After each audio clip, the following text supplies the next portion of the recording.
I'm going to make a bet that your fantasy football league is likely drafting this upcoming weekend. It is the most popular weekend for fantasy football drafts, so we will play buy or sell with some names to know. All right, so obviously one of the biggest local fantasy names, Jahmyr Gibbs. His average draft position is 4. He's listed as RB3. Buy or sell? Well, I think this is absolutely a buy. And when you think about just, what he did last year, the amount of touchdowns, running the ball, catching the ball, I think he, and in yards, I think he is going to absolutely explode. And I think there's a shift this year. There's a shift from Montgomery and Gibbs to Gibbs complemented by Montgomery. I think they're going to use Gibbs a lot more in a lot of different situations. We've even heard him, as catching the ball more. They are going to use 16 touchdowns last year. I think he's looking at possibly 20.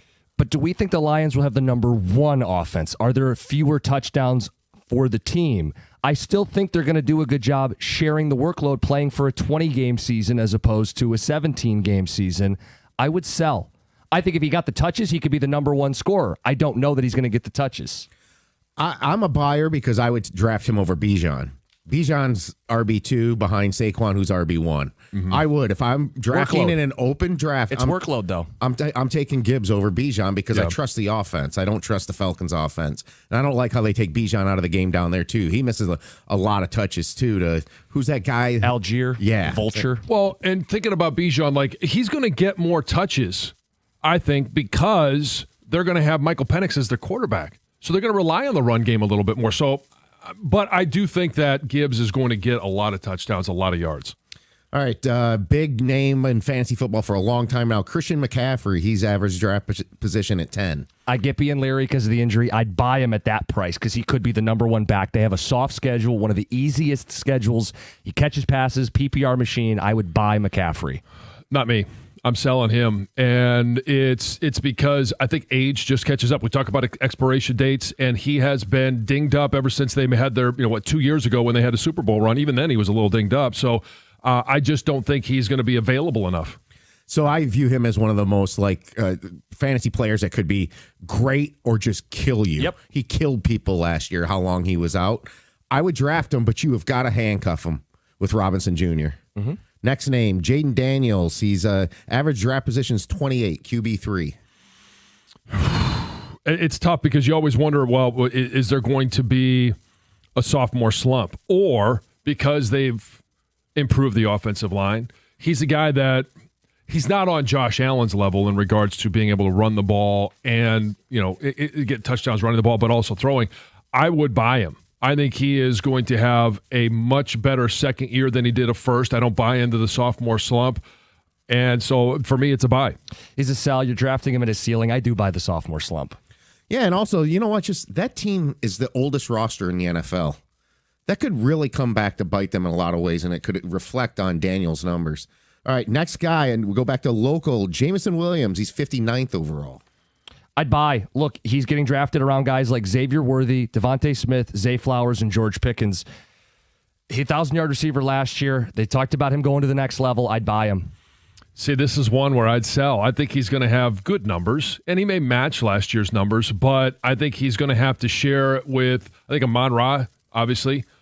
Laporta, I think his numbers go up in the passing game, and Isaac Tesla.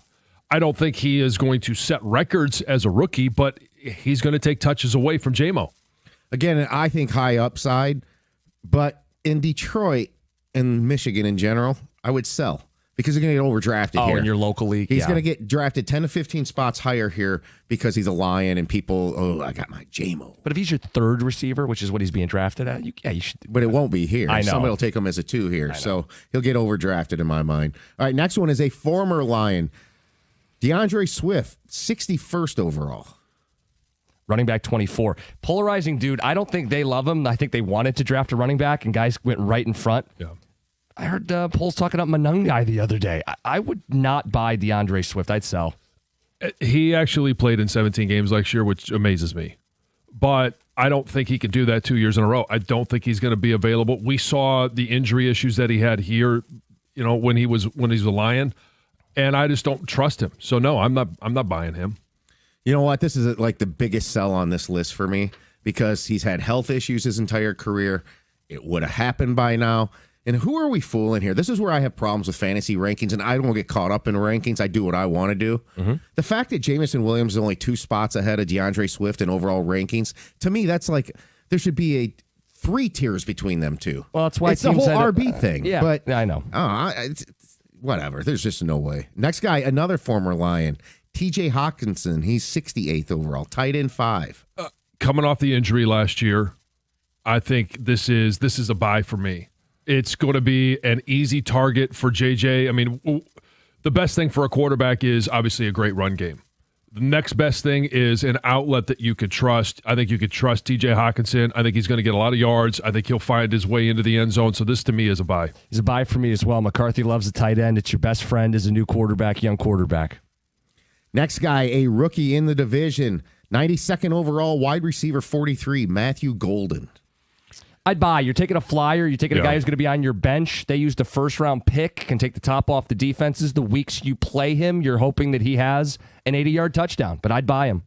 Yeah, I mean, wide receiver 43, like you're getting down the list here, and it is a flyer. And if you're that far down the list, if you're in a league where you get 12 or even 14 individuals, yeah, I would buy him right about where he's ranked. If he's a flex or bench guy, I think you can justify it. I'm a buyer on him, and it's one of those things where I would almost draft him because where his rank is, probably as my number 3 and take a reach on him. Okay. But then come back quickly and get a solid 4 that's probably falling. Yeah. You know, more like lower ceiling, high floor, safer. Him. Yeah. You know, all right. Next guy, controversial guy, inside division, Caleb Williams. He's 104 overall, QB 12. QB 12 means he's probably being drafted as a starter. Most leagues are 10 to 12. Yeah. Yeah. If you drafted him as a starter, you're screwed. Absolutely screwed. But if you drafted him as a backup, the guy that you want to play because your starter's on a bye week or your starter gets injured for a week, that's the only way I would take Caleb Williams. Look, if you don't get Lamar or Allen, or if you like the mobility of Daniels and Hurts, if you don't get one of the elite guys, you wait. And I wouldn't take Caleb Williams. I'd sell. I'd rather have guys who are going after him like Dak Prescott, C.J. Stroud, or Jordan Love. Exactly. And I'll tip off my league right now. Anybody out there listening is in my league and we're drafting on Sunday. I will not draft Caleb Williams no matter what. How I'm is not Dak going to have him Prescott on my behind Caleb Williams? And I don't know. Because, I mean, whatever... The issue that you have in some of these is you got to put team record and team expectations aside. I think he's going to have a big numbers year because of, and I know he's not on the list, but CeeDee Lamb. I know they don't really know what they're doing in the running game, but George Pickens. Yep. And some quality tight ends. I think he's going to have a big numbers year. I agree with you. All right, next guy has not played a regular season game yet. Local Michigan player, J.J. McCarthy, 133 overall, QB 19. I would go ahead. It's a sell for me. Again, Stroud is going 130, Love's going 131. I'd rather have those guys. And I know there's rushing upside with JJ, which is why he's even here.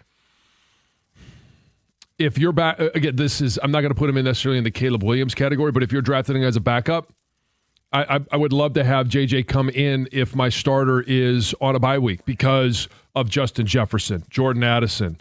TJ Hawkinson. I think he is a guy that will actually have decent numbers, quality numbers to get you through a week where your starter's on a bye. You know, JJ, I would consider drafting, but not at this position, and because he's got a solid backup. And so I play in a 2 QB league. Okay. So if JJ's kind of falling and Stroud's gone, then I would take him. But again, probably the second most important handcuff on this list is to get Wentz then. Again, we're a deep league. We play 2 QBs, so I would consider that. Well, QB value shoots to the roof if you're playing Superflex. The last one, a guy who really surged late in the season last week, Bryce Young, QB 25 overall, 158 overall, QB 25. Only if I'm in a deep league am I even drafting him. Yeah. I take him over JJ. The upside's higher with JJ. I take JJ at that point. I think we're dismissing what Bryce Young did after he came back being benched last year. And now they got McMillan down there. Yeah, they got Ted McMillan, Xavier Legette, for now, Adam Thielen, which, I mean, he's clearly on the back end of his career. but he did have a surge. I would take JJ. I would take Caleb before I would take Bryce Young. And again, you better be in a really deep league if he's even off the board. Can I just hit you with a couple rapid fire here at the end? Guys I like. Drake London, I think, is going to have a very big year. Mm-hmm. Jonathan Taylor, sneaky. They're going to need to run the ball. They got a good O-line. George Kittle, I think he's going to be the number one target in that offense. They got a lot of mouths that they had to feed that they no longer have to. Ayuk's hurt, and Deebo Samuel's off the team. And Braylon Allen is a deep sleeper. Big physical back. Yeah. Breece Hall's already come out and said, I know I'm not their guy. Yeah. You can get Allen probably the last pick of your draft. I like that one. I'll take him. Fantasy football buy or sell. Good luck with your drafts this weekend. We are still collecting names. Some of the most creative, witty, fun names in your fantasy leagues. Send them in 248-539-9797.